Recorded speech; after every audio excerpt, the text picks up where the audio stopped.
Bonjour, tout le monde va bien? Gloire à Dieu. Nous sommes heureux d'être là ensemble, encore une fois, dans la maison du Seigneur. Alléluia. Bon, le pasteur, il rentre bientôt. Amen. Gloire à Dieu. Hein? On est content de le retrouver. On vous dira un petit mot en fin de réunion sur ça. OK? Et ce matin, on va voir un texte de la parole de Dieu, donc en Jonas, au chapitre 3, à partir du verset 3, donc jusqu'au verset 10. Jonas se leva et alla à Ninive, conformément à la parole de l'Éternel. Or, Ninive était une immense ville. Il fallait 3 jours de marche pour en faire le tour. Jonas fit d'abord dans la ville une journée de marche. Il proclamait, dans 40 jours, Ninive sera détruite. Les habitants de Ninive crurent à Dieu. Ils proclamèrent un jeûne et s'habillèrent de sacs depuis les plus grands jusqu'aux plus petits. Le roi de Ninive apprit la nouvelle. Il se leva de son trône, retira son manteau, se couvrit d'un sac et s'assit sur la cendre. Et il fit faire dans Ninive cette proclamation, par ordre du roi et de ses grands, que les hommes et les bêtes, les bœufs et les brebis ne goûtent de rien, ne mangent pas et ne boivent pas d'eau. Que les hommes et les bêtes soient couverts de sacs, qu'ils crient à Dieu avec force et qu'ils renoncent tous à leur mauvaise conduite et aux actes de violence dont leurs mains sont coupables. Qui sait si Dieu ne se ravisera pas et ne reviendra pas sous sa décision, s'il ne renoncera pas à son ardente colère, de sorte que nous ne mourrions pas. Dieu vit ce qu'ils faisaient.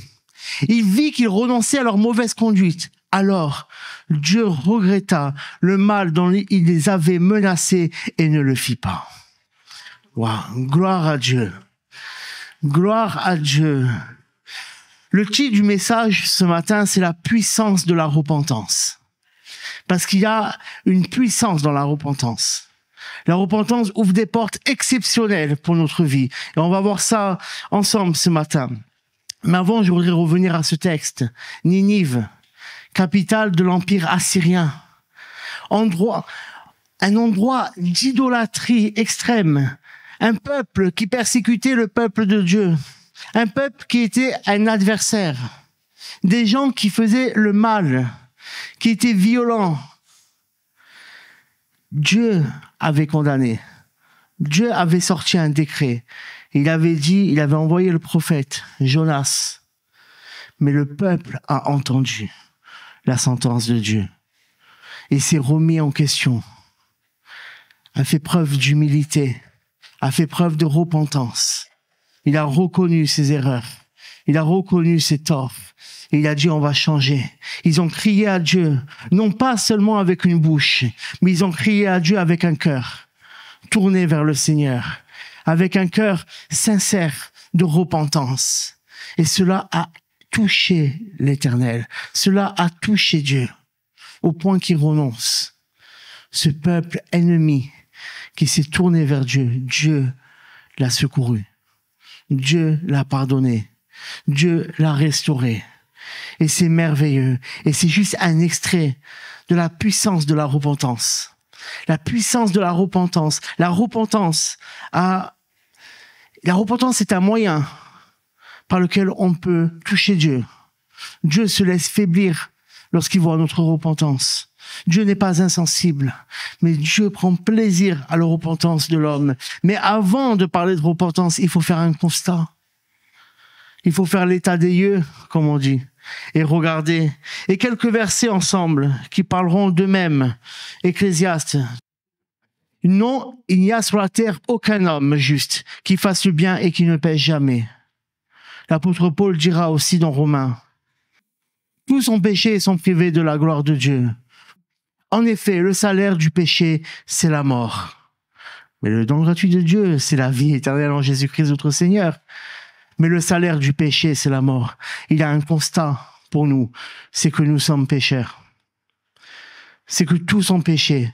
L'apôtre Jean ira même un peu plus loin. Et il parle à l'église, l'apôtre Jean. Il parle pas aux gens du dehors. Il parle pas aux païens, mais il parle à nous, peuple de Dieu. Si nous disons que nous n'avons pas de péché, nous nous trompons nous-mêmes et la vérité n'est pas en nous.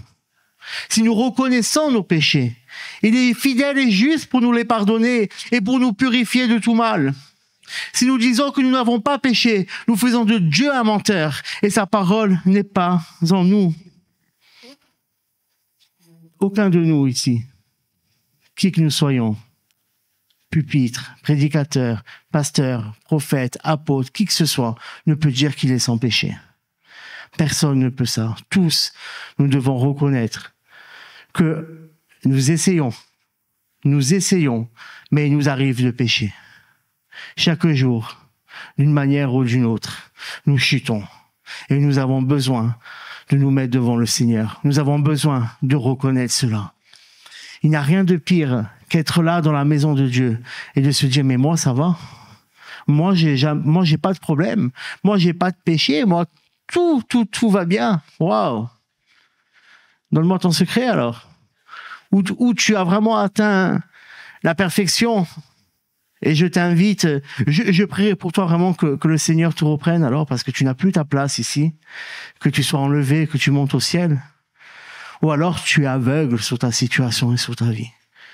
Ou alors nous sommes aveugles. Il y a des choses qui combattent notre vie. Et le manque de repentance, le fait de ne pas reconnaître son erreur, sa faute, le fait d'être persuadé que nous avons raison, c'est quelque chose que le diable va utiliser pour bloquer notre vie. Parce qu'on a besoin de se remettre devant quoi? Devant la parole de Dieu et devant le Seigneur. C'est lui et lui seul. Sa parole, c'est sa parole qui nous éclaire. C'est sa parole qui nous montre. Là, tu fais bien, là, tu fais pas bien. Dieu, ce Dieu extraordinaire qui a tout créé, qui est insondable. Vous êtes d'accord avec moi? Qui peut comprendre Dieu? On ne peut pas comprendre Dieu. C'est impossible en réalité. Mais il a fait en sorte que nous ayons la parole pour dire, je vais parler leur langage. Je vais leur donner la ressource nécessaire pour ce qu'ils puissent comprendre qui je suis, comprendre comment je fonctionne, comprendre ce que je veux pour eux, parce que Dieu veut des bonnes choses pour nous. Les projets de Dieu, dira dans Jérémie, c'est des projets de paix et non de malheur. Je veux vous donner un avenir et de l'espérance. Je veux vous bénir, je veux faire des belles choses avec vous. Ça, c'est le projet qu'a le Seigneur. Mais des fois, on est là et on se dit, Seigneur, je ne comprends pas, je suis dans ta maison. Seigneur, je viens, je te loue, je t'adore. Je donne ma dîme, je suis fidèle, je suis là à toutes les réunions, je prie lorsqu'il faut prier, je lis ma Bible et rien ne se passe. Il peut y avoir, et je dis pas que c'est ça, mais il peut y avoir peut-être un péché dans ton cœur que tu ne vois pas. Et tu as besoin de repentance. Parce que Dieu, il voit ça. Dieu, il veut te bénir. Mais il y a quelque chose qui bloque. Lorsque Dieu envoie la bénédiction, elle n'arrive pas sur ta vie. Pourquoi? Parce que tu as besoin de te remettre entièrement au Seigneur. Tu as besoin de faire preuve de repentance. Et on a besoin ce matin d'avoir l'esprit de repentance. Parce que l'esprit du péché fait la guerre. L'esprit du péché, il veut rentrer dans l'église, n'est-ce pas? Vous le savez, le diable, il cherche des brèches pour rentrer. Une des manières de donner des brèches, c'est par nos péchés. C'est comme ça, c'est une règle qui est spirituelle. Hein. C'est pas nous qui faisons les règles, mais elles sont comme ça. Et donc cet esprit veut venir. Mais qui peut vaincre l'esprit du péché? Qu'est-ce qui peut renverser l'esprit du péché? Si ce n'est l'esprit de la repentance. L'esprit de la repentance active la grâce de Dieu. Active la miséricorde de Dieu. L'esprit de la repentance change le cœur de Dieu. On va lire juste ensemble le psaume 51. Il est un peu long, mais on va comprendre aussi comment il est important. Au chef de chœur, donc c'est un psaume de David. Lorsque le prophète Nathan vint chez lui après son adultère avec Bathsheba. Ô Dieu, fais-moi grâce conformément à ta bonté. Conformément à ta grande compassion, efface mes transgressions. Lave-moi complètement de ma faute et purifie-moi de mon péché. car je reconnais mes transgressions et mon péché est constamment devant moi. J'ai péché contre toi seul. J'ai fait ce qui est mal à tes yeux. C'est pourquoi tu es juste dans tes paroles, sans reproche dans ton jugement. Oui, depuis ma naissance, je suis coupable. Quand ma mère m'a conçu, j'étais déjà marqué par le péché. Mais tu veux que la vérité soit au fond du cœur. Fais-moi connaître la sagesse dans le secret de mon être. Purifie-moi avec l'hysope et je serai pur. Lave-moi et je serai plus blanc que la neige. Fais-moi entendre des chants d'allégresse et de joie et les eaux que tu as brisées se réjouiront. Détourne ton regard de mes péchés, efface toutes mes fautes. Ô Dieu, crée en moi un cœur pur, renouvelle en moi un esprit bien disposé. Ne me rejette pas loin de toi, ne me retire pas ton Esprit Saint. Rends-moi la joie de ton salut et qu'un esprit de bonne volonté me soutienne. J'enseignerai tes voies à ceux qui les transgressent et les pécheurs reviendront à toi. Ô Dieu, Dieu de mon salut, délivre-moi du sang versé et ma langue célébrera ta justice. Seigneur, ouvre mes lèvres et ma bouche proclamera ta louange. Si tu avais voulu des sacrifices, je t'en aurais offert, mais tu ne prends pas plaisir aux holocaustes. Des sacrifices agréables à Dieu, c'est un esprit brisé. Ô Dieu, tu ne dédaignes pas un cœur brisé et humilié. Dans ta grâce, fais du bien à Sion, construis les murs de Jérusalem. Alors tu prendras plaisir aux sacrifices de justice, aux holocaustes et aux victimes tout entières. Alors on offrira des taureaux sur ton autel. Alléluia. David, le grand roi, vous connaissez tous l'histoire ici. Je vois que des chrétiens ce matin. A fait le pire qu'on pouvait faire. Franchement. Il a commis un adultère, il a menti, il a voulu tricher, il a assassiné, il a caché. C'est le jackpot. Et pour ça, il y avait une condamnation sur lui, parce qu'il ne se remettait pas en question.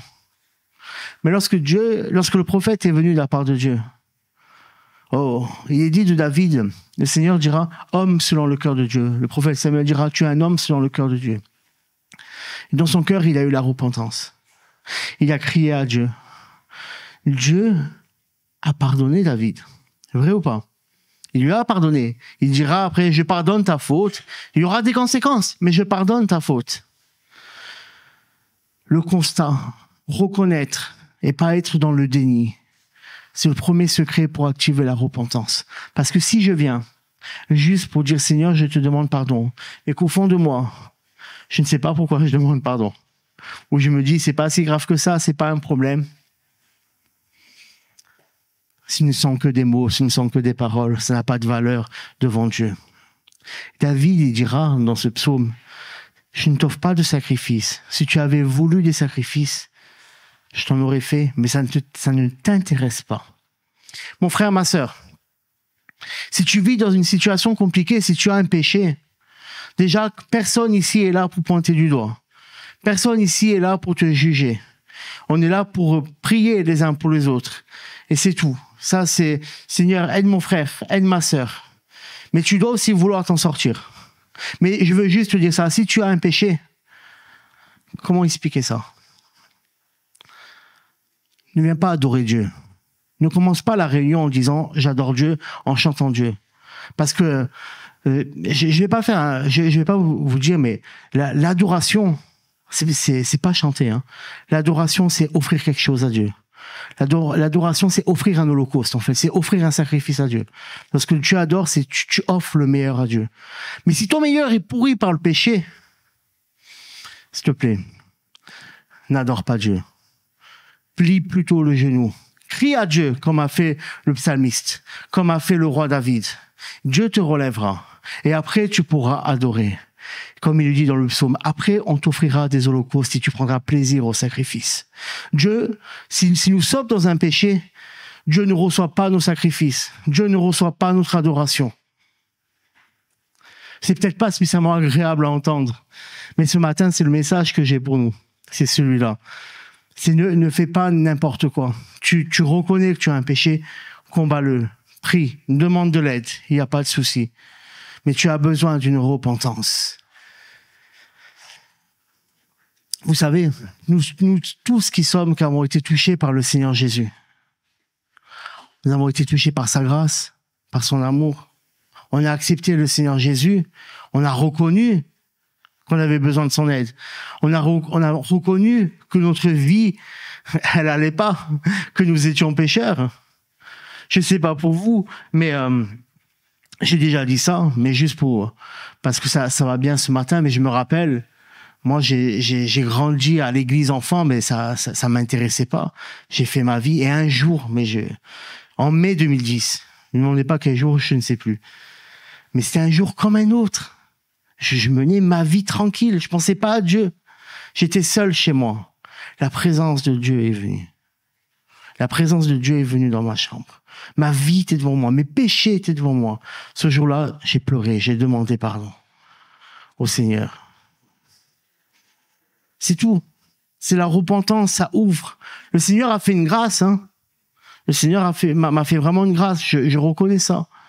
Mais il nous fait des grâces à chacun. Mais vous savez, ce qui est difficile, c'est qu'au début, on est là.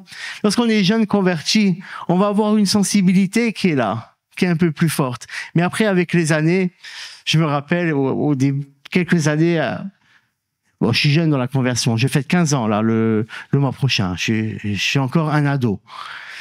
Mais quelques années après, vous savez, on est là et franchement, l'esprit religieux avait pris le dessus, hein, mais je le dis, hein. On se rend pas compte lorsqu'on est dedans. Mais je voyais les gens, je regardais, je voyais les péchés, peut-être que j'en connaissais dans l'église, là. Aïe, aïe, aïe, aïe, aïe. Je les aimais pas, je vous aimais pas, hein. Je jugeais, hein. Mais lorsque moi, je péchais, j'avais cette tendance à me pardonner facilement. Et je ne sais pas si vous voyez ce que je veux dire, mais je veux nous emmener aussi à ça. À dire non. Soyons pas durs avec nos frères et sœurs, déjà. Parce que si nous ne sommes pas durs avec nous-mêmes, soyons pas durs avec eux. Et soyons peut-être, sans nous fouetter, un peu plus sévères avec nous. Le Seigneur pardonne, mais marchons un peu plus droit. Au lieu de regarder, comme dira Jésus, à un moment, dira, mais attends, tu regardes la paille dans l'œil de ton voisin, t'as pas vu que t'as une poutre? Hein? C'était un peu ça l'idée. Soyons des gens qui vont encourager, qui vont pas juger. Quoi? Tu es encore dans ce péché? Ça fait 30 ans que t'es converti. Tu mens encore. Oh, franchement, tu devrais arrêter. Non. Écoute, on va prier ensemble. Je vais te présenter devant Dieu, mais toi aussi, présente-toi devant Dieu. Tu as ce péché, ok, reconnais-le. Des fois, il y a des choses, on a tellement honte, on n'ose pas les dire. Mais on a besoin de parler à son autorité spirituelle et de dire, écoute, j'ai ça encore dans ma vie. Vous croyez quoi? Que l'autorité, elle va prendre plaisir, elle va dire, un petit dossier, hein? Non, pas du tout. On va prier, on va t'aider, le pasteur, il va faire ce qu'il faut pour vous. Amen. Maintenant, je voudrais voir avec vous quelques effets de la repentance. Parce qu'on fait un constat, comme quoi on a besoin de se repentir. Mais la repentance, on a vu dans le texte de Jonas, elle a fait que même Dieu a regretté quelque chose, que Dieu s'est repenti. Alors dans Jérémie, chapitre 31, versets 18 à 20, « J'entends clairement Éphraïm se lamenter. Tu m'as corrigé et je me suis laissé corriger, pareil à un jeune taureau qui n'a pas encore été dressé. Fais-moi revenir. Et je reviendrai car tu es l'Éternel, mon Dieu. Revenu à de meilleures intentions, je regrette mon attitude. Après avoir pris conscience de mon état, je me frappe la cuisse, je suis honteux, rempli d'humiliation, car je dois porter le déshonneur de ma jeunesse. Éphraïm est-il donc pour moi un fils chéri, un enfant qui fait mon plaisir, pour que chaque fois que je parle contre lui, son souvenir reste si fort en moi? C'est que je suis profondément bouleversé quand il est question de lui. Je ressens beaucoup de compassion pour lui, déclare l'Éternel. Voilà le cœur de Dieu lorsque tu te repens. Bouleversé. Le Seigneur est bouleversé. Est-ce que c'est pas fort, ça? Lorsque tu persistes dans ton péché, Dieu a mal. Parce qu'en fait, il n'y a rien qui peut te couper de Dieu si ce n'est ton péché. Et le seul moyen pour que ce péché soit ôté, c'est ce que toi, tu y renonces. C'est que toi, tu te repentes.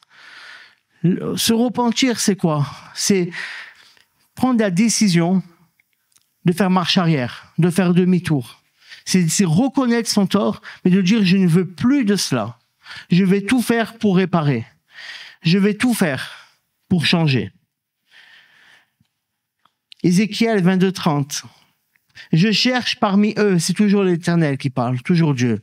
Je cherche parmi eux quelqu'un qui construise un mur, qui se tienne à la brèche devant moi en faveur du pays pour que je ne le détruise pas, mais je ne le trouve pas. Dieu cherche. Parce que Dieu, lorsqu'il condamne, lorsqu'il dit stop, il veut qu'on lui fasse changer la vie. C'est paradoxal, hein, ce que je vous dis. Hein.